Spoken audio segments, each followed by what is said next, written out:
Hello students, myself Rakesh Misra. This is part 9 video of full revision of very short answer type question, short answer type question and long answer type question that has more possibility to ask in the upcoming examination. It may be the terminal examination or it may be the final examination. Keep in mind, in the previous video lecture, that is in video number 8, you have seen the revision of question number 44 to 49. So this is time to begin the question number 50, and 50 onward you will see the most important series of questions, because all the questions are very important and it is taken out from the 10 years important series of question paper. So don't worry, if you are having only the source of internet, then you can able to do all kinds of questions that have greater possibility to ask in the upcoming examination. And in the previous series, before the long and short answer type question, you have seen the concept basis question that was almost all based on the MCQs, the fill in the blanks, true and false. Every kinds of lesson has the fill in the blanks, true, false, and every kinds of the different kinds of question is over, but you should make over the concept regarding the heredity and evolution for the very short and long answer type question, because this lesson may have greater opportunity to ask in the upcoming examination. So without delay timing, let back over the question number 50 and revise them thoroughly. So back to question number 50. The last question of previous video, that is in video number 8, the last question was 49. Why are some pea plants tall and why some pea plants are dwarf in nature? This is because of their genetic constituents. If they possess the at least one tall genes in their genetic constituents, then plants will absolutely be tall. If the plants possess dwarf genes as the genetic constituents, then plants absolutely will dwarf or short. Explain with reference of role of genes in controlling characteristics. As we know that the single genes of dominant is able to express itself, while for the recessive characters there is need of at least a pair of genes. That's why the genes that are dwarf in nature, that is genes that are recessive in nature, never express in high percentage in F1 or F2 generation. So the number is very less to compare than the tall and to compare then the every other dominant genes. इसको आप patterns बना के लिखेंगे. ये CC pattern जब होता था उसमें ये 2011 का. देखो एक इम्पॉर्टेंट ईयर देखने पे मत जाओ, ये रिपीटेड ईयर्स में कई साल पूछा गया क्वेश्चन है, इसलिए मैं आपके लिए ये यूनिक क्वेश्चन आपके लिए लाया होता कि जो सबसे ज़्यादा बार पूछा गया. ठीक है, टोटल 60 क्वेश्चन का आपको रिविजन कराना है मुझे. अभी तो कुल मिला के 11 क्वेश्चन और बचे हैं. क्वेश्चन नंबर 50 पे आते हैं. Explain how Mendel's experiment show that traits are inherited independently. Listen, इसके लिए आपको क्या करना पड़ेगा? इसके लिए आपको डाई हाइब्रिड क्रॉस, देखो ये काफ़ी इंपॉर्टेंट है. CC 2011 और CBSE 2016 ऑल इंडिया में पूछा गया क्वेश्चन है. ठीक है, तो इसके लिए आपको करना क्या है? इसके लिए आपको करना है कि मेंडल्स का जो डाई हाइब्रिड एक्सपेरिमेंट था, जो मेंडल्स का डाई हाइब्रिड क्रॉस था ना, डाई हाइब्रिड क्रॉस, उस पर फोकस करना है. मेंडल्स के जो डाई हाइब्रिड क्रॉस थे उस पर फोकस करना था. और कोई भी एक फिनोटाइप लेकर के आप इसको एक्सप्लेन कर सकते हैं. कैसे? फॉर एग्जांपल आप राउंड येलो लेकर के, राउंड येलो ये जनरली मेंडल ने लिया था. ठीक है, और दूसरा का क्या लेंगे? Wrinkled green. क्या लेंगे? Wrinkled green. राउंड येलो ले लिया और रिंकल्ड ग्रीन ले लिया. अब इसका जो जीनोटाइप बनेगा वो कैपिटल आर और कैपिटल वाई बनेगा, और इसका स्मॉल आर और स्मॉल वाई बनेगा. ठीक है, तो ये जीनोटाइप लेकर के हम क्या करेंगे? क्रॉस करवाएंगे. तो F1 में क्या मिलेगा? कैपिटल आर वाई ऐसे बनेगा. कैपिटल आर स्मॉल आर और कैपिटल वाई, यानी कि at least one capital R और at least one capital Y, ये सबको क्या बना देगा? राउंड येलो बना देगा. तो ये तो हमारा जीन हो गया. इसके बाद आप क्या करेंगे? इसके बाद जो है ये F1 रिजल्ट का हम F1 गैमिट्स बनाएंगे. F1 गैमिट्स कैसे बनेगा? ध्यान से सुनो. हमको करना क्या है कि कैपिटल आर, स्मॉल आर और कैपिटल वाई, ठीक है, कैपिटल वाई स्मॉल वाई का यूज करके हमको क्या बनाना है? इसी से हमको गैमेट्स बनाना है. कैसे बनेंगे? Capital R capital Y, capital R small Y, एक जीन, ये दो जीन हो गए. ठीक है, फिर क्या बनेगा? स्मॉल आर कैपिटल वाई तीसरा gene, small R small Y ये चौथा जीन. ऐसे ही चार जीन इधर बनेंगे, capital R capital Y, capital R small Y, small R capital Y, small R small Y. चार जीन इधर चार जीन उधर। उसके बाद क्या करेंगे हम, इसके बाद मल्टीप्लाई करवा देंगे, यानी कि आपको क्या करना पड़ेगा, 16 खाना बनाना पड़ेगा। ठीक है, वन, ये देखो 1 2 3 4 5 6 7 8 9 9 10 11 12 13 14 15 16, 16 खाने में मल्टीप्लिकेशन इसका इससे करवाएंगे तो capital R capital R capital Y capital Y, तो ऐसे सब में मल्टीप्लाई करवा करके हमको क्या करना पड़ेगा, हमको फाइनली हम देखेंगे कि राउंड येलो, ठीक है, round yellow is to ring round green, round green, wrinkled yellow, wrinkled yellow is to wrinkled green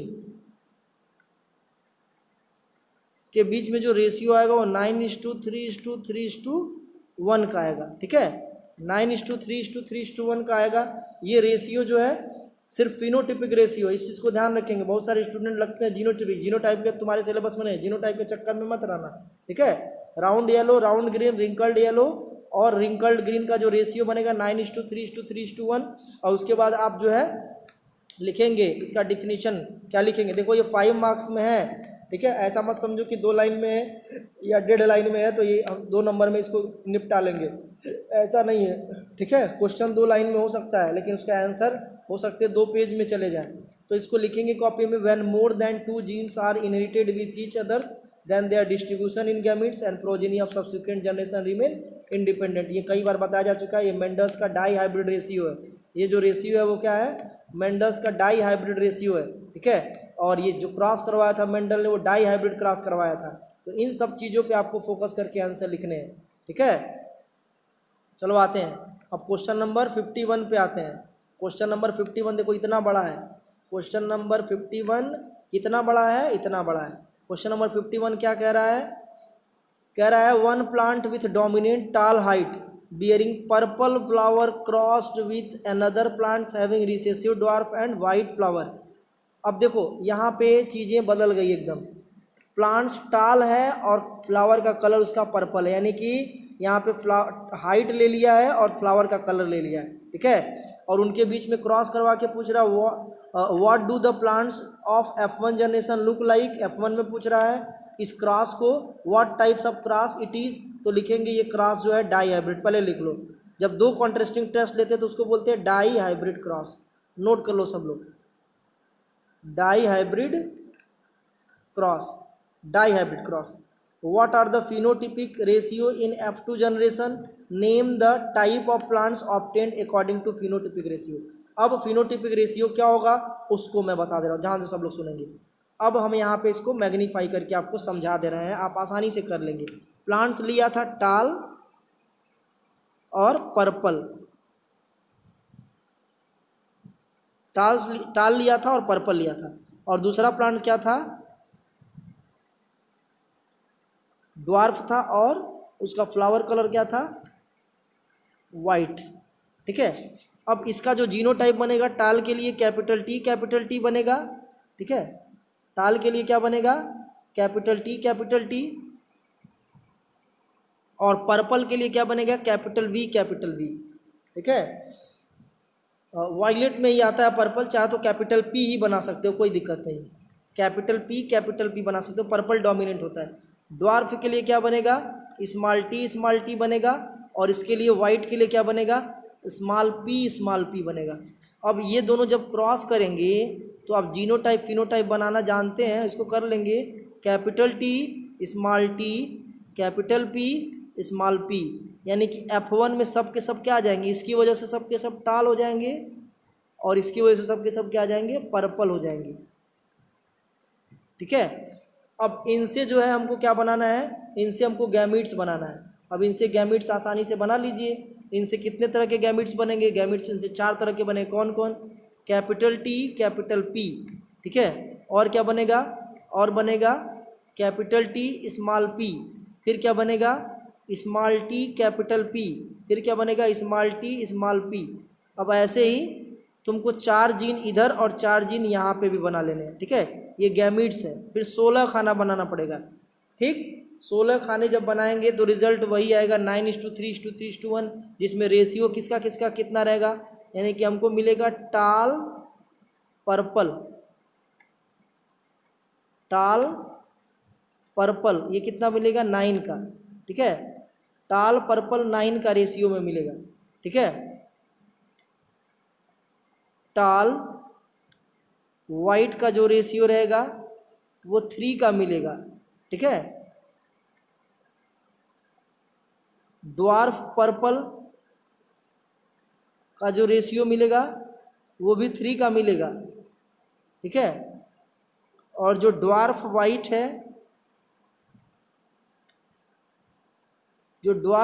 है, उसका रेशियो कितना मिलेगा 1।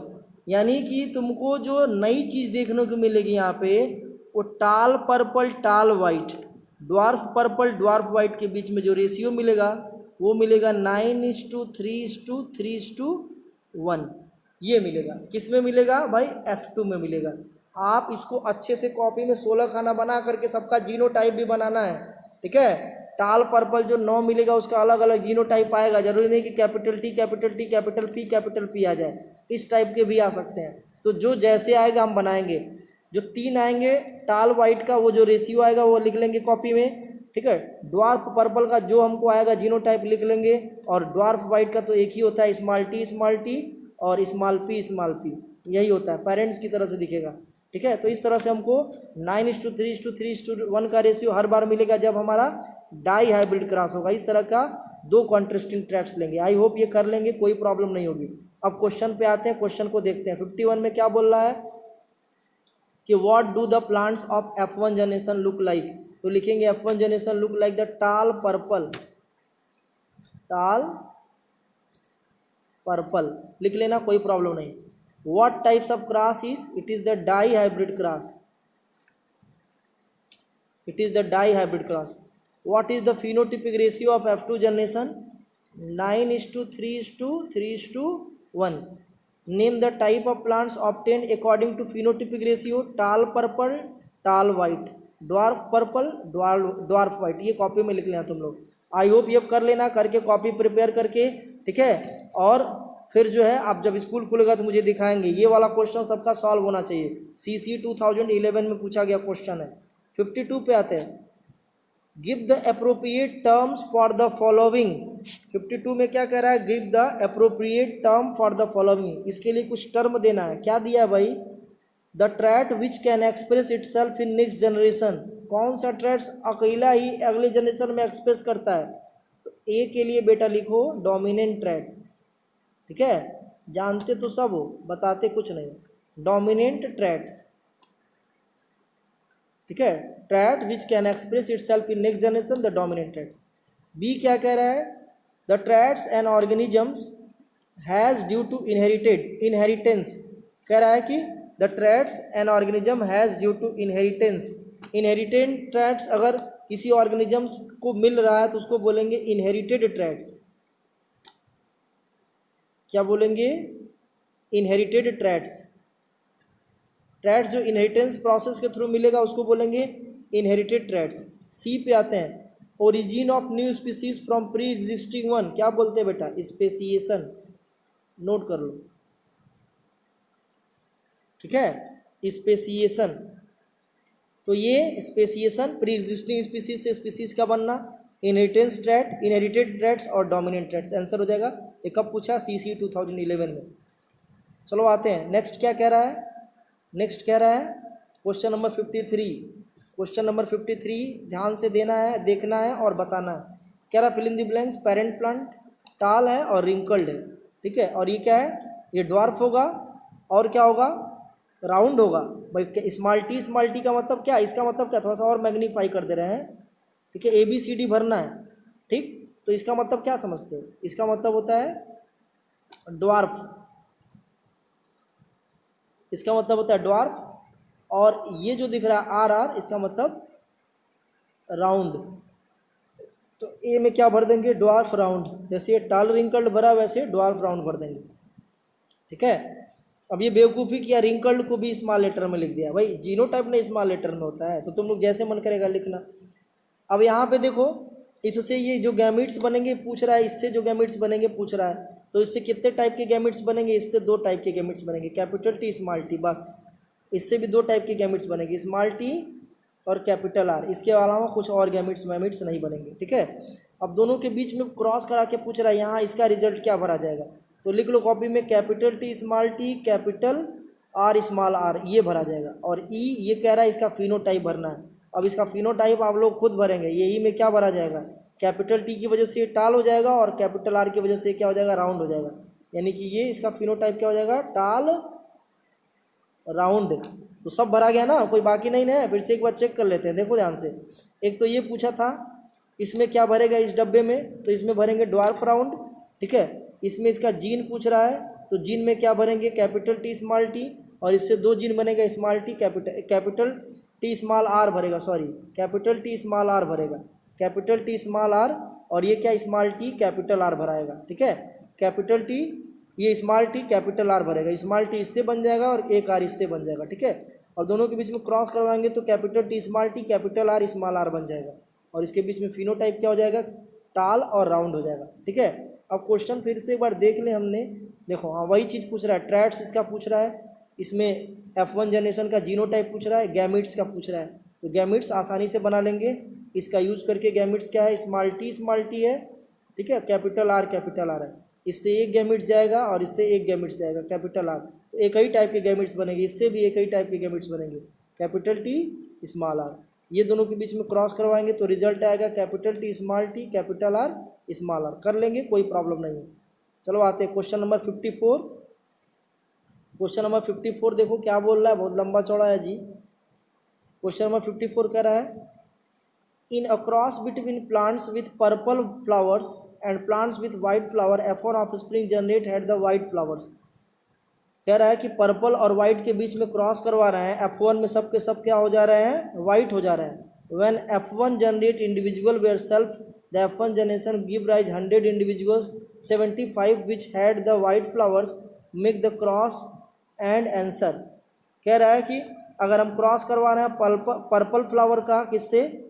वाइट फ्लावर से, ठीक है।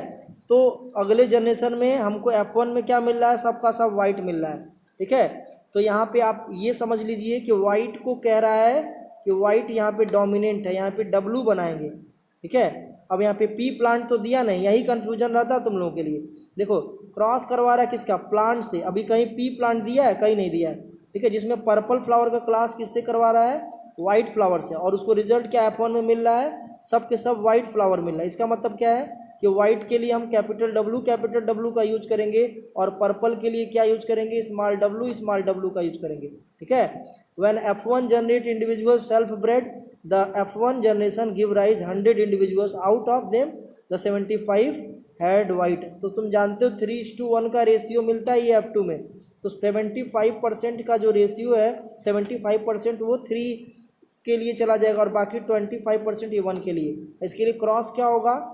क्रॉस ऐसे कुछ करवाएंगे, कैपिटल W, यानी कि ब्रैकेट में लिखेंगे वाइट, ठीक है, और स्मॉल w यानी कि लिखेंगे ब्रैकेट में पर्पल, ठीक है, पर्पल लिख दिया। इन दोनों के बीच में क्रॉस करवाया, तो क्रॉस के बाद रिजल्ट क्या मिलेगा? कैपिटल W स्मॉल w, यानी कि सब के सब डोमिनेंट को फॉलो करेंगे, वाइट हो जाएंगे, ठीक है, जो क्वेश्चन के अकॉर्डिंग कह रहा है। अब कैपिटल W स्मॉल w के बीच में अगर क्रॉस करवाना है तुमको, ठीक है, कैपिटल W और स्मॉल w के बीच में अगर क्रॉस करवाना भी है तो क्या लिखेंगे? पहले कैपिटल W, फिर क्या होगा? कैपिटल W स्मॉल w, ये 2 बार आएगा, और फिर आ जाएगा स्मॉल w आएगा तो पर्पल होगा, और कैपिटल W आएगा तो क्या हो जाएगा? वो वाइट होगा। अब इसमें से देखो 2 जो है ये इस तरह का रेशियो हमको मिला है F1 में, F2 में कैपिटल W स्मॉल w, ठीक है, फिर स्मॉल w, ये मिले हैं 2, ठीक है, ये मिला 1 और ये मिला 1, यानी कि जीनोटिपिक रेशियो जीनोटिपिक रेशियो 1:2:1 आ गया, लेकिन ये जो है वाइट ही रहेंगे। ये क्या रहेंगे? वाइट ही रहेंगे। यानी कि 4 में से 3 अगर वाइट है तो 75 मान लेंगे कि 75% क्या होगा? वाइट होगा। और 25% क्या होगा, ये पर्पल होगा। ये अपने हिसाब से आप लिख लीजिएगा, मेंडल्स के डोमिनेंट लॉ के अकॉर्डिंग ये आंसर सॉल्व होगा। What are the genotype of F2 individuals, लिखेंगे genotype of F2 individuals is 1:2:1। What are the ratio of white to purple flower plants in F2 generation 3:1। बस हो गया कहानी। Next video lecture में हम question number 55 को solve करेंगे। Thank you.